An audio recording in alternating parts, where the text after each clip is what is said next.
अस्सलामु अलैकुम वरहमतुल्लाह। बिस्मिल्लाहिर्रहमानिर्रहीम। आपको अपने चैनल में खुश आमदीद कहते हैं।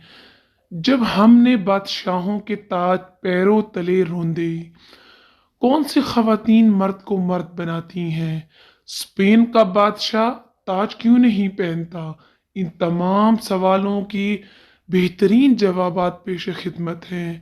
क्या आप जानते हैं कि अरबी मुल्क अलजायर इसकी वजह है? अरबी मुल्क अलजायर इसकी वजह है। 1541 में चार्ली कान ने अलजायर के शहर पर कब्जा करने के इरादे से हमला किया, जहां इसने एक ताकतवर बहरी बेड़ा तश्कील दिया जिसका नाम आर्मादा था। और ये बहरी बेड़ा हिस्पानवी जजीरे मेलोर्का से दारुल हुकूमत के साहिलों की तरफ रवाना हुआ, लेकिन इस मुहिम को अलजायर की जानिब से सख्त मुज़ाहमत का सामना करना पड़ा और हिस्पानियों के लिए इसका अलमनाक इंजाम हुआ, क्योंकि जंग के बाद इनकी लाशें कई दिनों तक समंदर की सतह पर तैरती देखी गईं। तकरीबन 20,000 फौजी हलाक और 250 से ज्यादा जंगी जहाज तबाह हो गए। हिस्पानवी शहंशाह 8,000 सिपाहियों को दारुल हुकूमत की साहिलों पर छोड़ने पर मजबूर हुआ, क्योंकि वहां काफी बहरी जहाज बाकी नहीं थे। जब वो पीछे हट गया तो अब टैमनवोस्ट नामी इलाके में चार्लिकिन ने ताज अपने सर से उतार दिया और कहा, ए ताज, मैं तुझे उठाने के लायक नहीं। फिर इसे समंदर में फेंक दिया। तब से लेकर आज तक स्पेन के किसी बादशाह ने ताज नहीं पहना। हमने कई मगरूर सलातीन के ताजों को पांव तले रोंदा है। हमने कई जालिमों को इनकी औकात याद दिलाई है।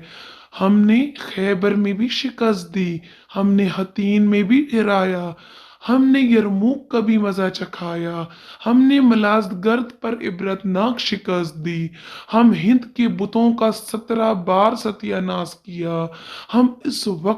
हम इस्लामी फिक्र के पाबंद थे तो दुनिया पर हाकिम थे। आज इस्लामी फिक्र से आज़ाद हैं तो अक़वाम आलिम के ग़ुलाम बन गए हैं। ज़ेरे नज़र तस्वीर स्पेन के बादशाह फिलिप सादिस की है। इसने भी कभी ताज नहीं पहना। दुश्मन आज तक हमारे अजदाद की मार नहीं भूले और हम सब कुछ भूल चुके हैं।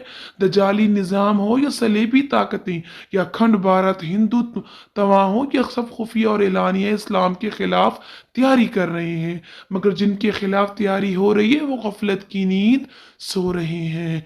हमारी तरजीहात में गिद्ध की मिसल मर्दार जमा करता है, जबकि इस्लाफ के तर्ज जिंदगी तो ये था कि मरापतून के दौर में औरत अपनी पड़ोसन को शर्म दिलाती थी कि तुम्हारे शोहर की तलवार पर जंग लगा हुआ है, ये तलवार के दस्ते पर मैल जम गई है, यानी वो जिहाद पर क्यों नहीं गया।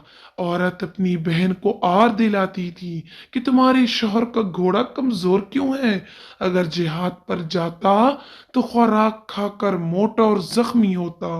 औरत फख्र करती थी, कितने सालों से मेरे शोहर की तलवार पर जंग नहीं चढ़ा, यानी वो जंग में इस्तेमाल होती है और ये मेरे लिए फख्र की बात है। मरापतून के दौर में शादी के काबिल जवान लड़कियां भी ऐसे जवान नौजवान से शादी करने से गुरेज करती थीं जो खुशबू का इस्तेमाल करता होता, क्योंकि वो जिहाद नहीं गया था। मरापतून के दौर में मकूला था, ऐसा मर्द शादी के काबिल नहीं है जिसके कदम जिहाद में गर्द आलूद ना हुए हों। गर्ज इस वक्त जो लड़का नमाज न पढ़ता, वो उलमा की सोबत इख्तियार न करता, तो लड़कियां कहती थीं, ये जो लड़का नमाज न पढ़ता और उलमा की सोबत इख्तियार न करता, तो लड़कियां कहती थीं, ये मेरे बच्चों का बाप बनने लग काबिल नहीं है, ये तो हमारे जानवरों का खादिम बनने के काबिल है।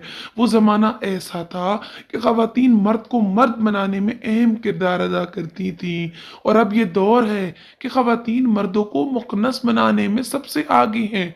ख़वातीन ऐसे से शादी करना पसंद करती हैं जो माल जमा कर दे, हलाल और हराम की कोई फिक्र नहीं है। अब औरत दूसरी औरत को मर्द की कमाई ज्यादा ना होने पर शर्म दिलाती है। बड़ा घर نہ ہونے پر شرم دلاتی ہے، گاڑی نہ ہونے پر شرم دلاتی ہے، بے نمازی ہونے پر شرم نہیں دلاتی، دین ہونے پر شرم دلاتی ہے، دیندار ہونے پر شرم دلاتی ہے، داڑھی منڈا مخنث ہونے پر شرم نہیں دلاتی، بلکہ داڑھی والا وجیہ مرد ہونے کا شرم دلاتی ہے۔ تبھی نہ وہ مرد رہ گئے، نہ سلیبیوں کے تاج اتار پا رہے ہیں۔ وہ مرد جو کبھی سلیبی بادشاہ کو کتے کی قیمت پر فروخت کر دیں، یا وہ مرد جو ان کے تاج اتار دیں، خواتین کی وجہ سے ایسے مرد تیار ہوتے تھے۔ جب خواتین ہی مردوں کو مرد نہ رہنے دیں تو فاتح کون ہوگا؟ سوچئے ذرا۔ اس پیغام کو زیادہ سے زیادہ شیئر کریں اور چینل کو سبسکرائب کریں تاکہ مزید اہم ویڈیوز آپ تک پہنچتی رہیں۔ السلام علیکم۔